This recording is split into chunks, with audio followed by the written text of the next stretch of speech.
Good evening, everyone. Welcome to Wizards Outlook. This was the second night of a back-to-back for the Wizards. We talked to you guys after last night's loss to the Raptors.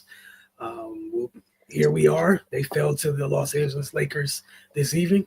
LeBron led 7 Lakers in double figures in a 134-96 win over the Wizards. Unfortunately, some familiar themes here where, that punch other teams are leading with in the first round, it is far more than a jab. And Ray, you and I talked a little bit last night.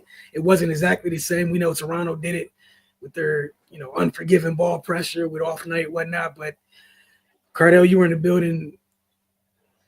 What your thoughts on this one? I really don't know where to begin. To me, this is rock bottom. You lose by damn near 40 to a Lakers team with no Anthony Davis. Now, if Anthony Davis played, I can understand it. You're not very good. We know what they're playing for. But with no Anthony Davis, and for you to give this type of effort, like this rock bottom. Like I thought, in our lifetime, the worst it got for Wizards and Bullets teams was the late 80s, early 90s, where they was fighting for 20 wins every season or something like that. But this is rock bottom, man. The Lakers are, they borderline playing, borderline just getting in playoff team. Then you take Anthony Davis off that, who's playing at a hell of a level. I know LeBron had a monster night, but there was really no resistance for him at all. He's playing a whole entire different level of cerebral basketball. It was just. I'm really trying to find the words to describe this game. It was ish show. I can't really say what I want to say, but that's what it was. It was just from the opening tip. You thought we was in Staples or crypto.com or whatever it's called now. You thought we were in LA. And, the Wizards really just put up no fight. It's more of the same. Bad shot selection. No resistance on defense. You saw a couple players get into it because they getting their heads beat in. You saw Bub get into it with Austin Reeves. Justin Champagne get into with Jemison later on in the game. It's just bad, man. And then you get Bronny James. I don't know what it was sounding like on the broadcast, but Bronny James was getting his name called in the first quarter. Like put him in when the Lakers scored 42. That's when you knew what kind of night it was going to be. Then when he finally got in for the fourth quarter, his standing ovation was louder than his pops when they introduced him prior to the game.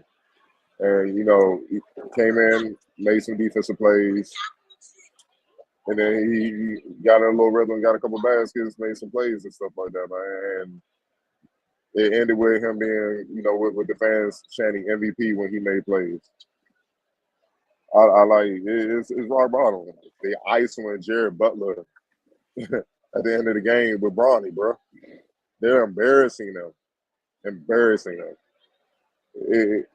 no one really put up a fight, at least basketball-wise. A couple of them got into scuffles, but come on, man. Look, 31% from the field, 22% from three-point range, 10 of 44. Meanwhile, the Lakers shot 54, 46, 95 splits. I mean, like I don't have much more to add, man. Like I said, this was rock bottom, man. But LeBron was 24 and 11 in 26 minutes. Easy work. All right. It's on you, Ray. Yeah, I ain't gonna waste my breath, man. This is embarrassing. 18 assists as a team and 13 turnovers. Like, I don't know how they stomaching this themselves, because I'm forcing myself to watch, basically because I'm obligated to. But yeah, man, I don't know, bro. Like, you might have to just call the whole G League team up and tell these dudes go somewhere, because you can't come out here and play like this. Like, this is and there's no signs of getting better at all. Like they're not even showing a pulse. Like, yeah, man. 41 losses and it's January. I don't know where you go from here, but it's about to be a long few months. Yeah, there's no reason to run down the stats or anything of that nature.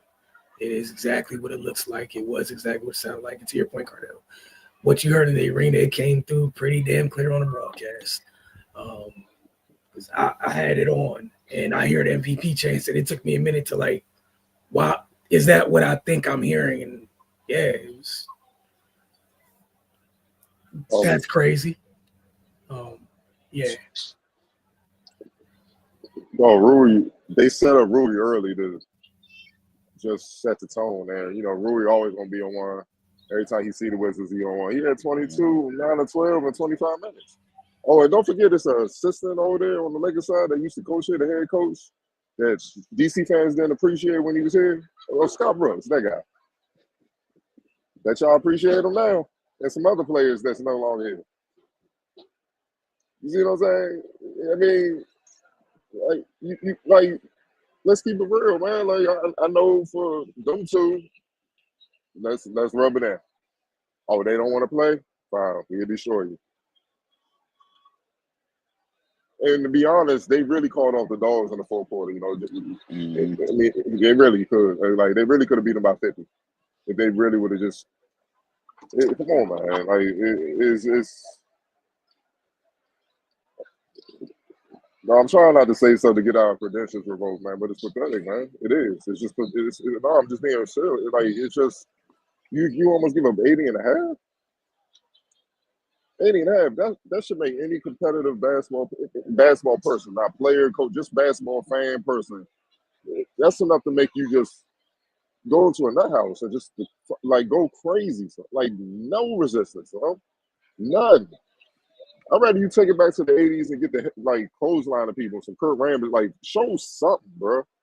Oh man, it's like LeBron and them going through 3 or 4 Wizards and finishing inside. Come on, bro. I get it, man. Y'all trying to get Cooper flag. I get it. You know what I'm saying? I get where y'all aiming at, but at the same time, have some pride to compete. At least hide the fact. You know what I'm saying? Like, damn, man. Like, no, this rock bottom. This like I'm telling you, press row. Everybody looking at each other, laughing, saying, "Y'all, I'm about to go home at halftime." And I'm just like, I wish I could, but I can't because of this broadcast. Like, everybody just like, damn, dog, it's bad, man. It's bad, bro. It's so I just don't see how you can look in the mirror and be a competitor and really be cool with these outcomes, man. It's just this isn't representative of the DMV basketball at all. Like let's just call it what it is. Some got it. Nah. I think I speak for the entire DMV people that born and raised here. That ain't no way in hell none of us will go out like that. It's gonna be a fight one way or another. You that real? It's gonna be something. Like you're not going out like you're not gonna just take a beat down like this, embarrassment, and then just walk off the court and be cool. Like nah, bro. Like Bronny James, bro. ISOing cats, dog. The G League experience, NBA experience, dog. Jared Butler's a national champion. Like, come on, man. Like, really think about that. Like, go ahead, ISO that. And I mean no disrespect with this. I knew what time it was when the game started, and instead of Bilal Coulibaly guarding LeBron, they had Kyle Kuzma. They told me all I needed, and I'm like, yeah. You see, y'all playing games. Come on now. Like who called that matchup? Like, no disrespect, man, but come on, dog. When the last time you since ever, especially since he's been in DC, like, Kuz locked that guy up. He did a hell of a job. We're waiting for that time. Okay, so with no Anthony Davis, clearly, you know, LeBron is going to be in full LeBron mode to make sure we control this game and get this W. And you put one of your worst defenders, statistically, people might disagree, but we can look up the numbers, the metrics, analytics that everybody like to use, and see he's one of the worst defenders on the Wizards. And you really think that's gonna go well? But you had Bilal Coulibaly on Austin Reeves. Come on, man. Go ahead, Wilson. Come on, dog. Yeah, man. I think this is 16 straight, which is something we talked about a few days ago. That the 14 a couple days ago, before these preceding these two games, that they had hit 14, right? This was earlier this week we were discussing this. And the 14 tied a 14-game stretch earlier. 16 right now after this current back-to-back is 16 consecutive, which I think ties the franchise record. Right? We're entering that where you make history for all the wrong reasons. We're entering that place fast. They will. And they're gonna make it on Saturday. They play the Timberwolves at Minnesota. And I don't know if people have been paying attention. Minnesota 4 straight bench cussing out people early in the morning at film session. The players are talking about it. Like, they're not playing. It's All-Star break isn't here, but the good teams are starting to turn it on because it's past that midpoint. You know what I'm saying? Like, we gotta establish where we gonna play. Seeding is about to get real. So they about to just slaughter people. If you ain't trying to play, cool, we gonna get you up out of here. So yeah. But I think the record's was 17 if they lose. Yeah, because I think they tied it. They tied it tonight. Early. 16, yep. They tied it earlier this season. Yep. And then they finally won. I think they I forgot who they beat, but yeah, I have no confidence that they're gonna not allow the record to be broken. And like you not said, after tonight. Yeah, you had a chance to break this up and maybe at least a little bit with this. Last night was, I'm not going back to last night. We talked about that and left. I'm not going back to last night. It's 2 horrific ends of a back-to-back. And then you got the hungry Wolves in their building on Saturday. And I don't know if anybody watched the last game they played, I think, against the Suns. You watched them tighten the screws late in that game. Forgot what lineup they had. And if y'all think the pressure Toronto, had these folks in, 2 nights ago, that's a whole different level of that because those it's far bigger folks over there that could do the same thing. They had Mike Conley and Jalen Clark. That's who's going around strapping people with Jaden, and then St. Julius. I think that's who they close with. But yeah, bro, I just can't even see them allowing that to happen. Like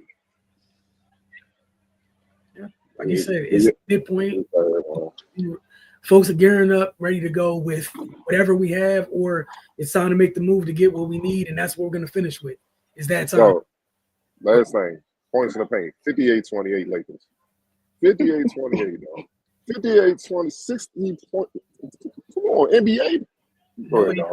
No AD. That's why I didn't want to go down the stats. I went there, and before I got to that part, I think like 2 rows up was the fast break points. 37-17. Yeah. Lakers. Like, not only did y'all not win anything, y'all weren't even close. Like, as a coach, what do you say? See y'all practice tomorrow? There's only so many timeouts you can call. At some point, you got to want this to end. And, we'll see if and when that happens. But very quickly, player of the game, X Factor. LeBron. And I'm gonna show young boys some love. Bronny James was the X Factor, man. He turned the whole building against them from opening tip, dog. So it was a road game for the Wizards. I'm in here, bro. It was sold out. It was a road game for the Wizards, dog. I'm still trying to digest, and really process the MVP chance when young boy was at the line, but. Had a comment from Rob. They sound like Bulls and Bears fans right now. They both had more wins than this. The Bears had wins. Yeah, literally the Bears had more wins. And the Bulls, at least they play here and there, though. Like this, nah. You gotta be here to see it though. It's hard to explain. Yeah, it's one of them things. Look, man, I'm still recovering from taking that experience yesterday. I knew it was your turn today. But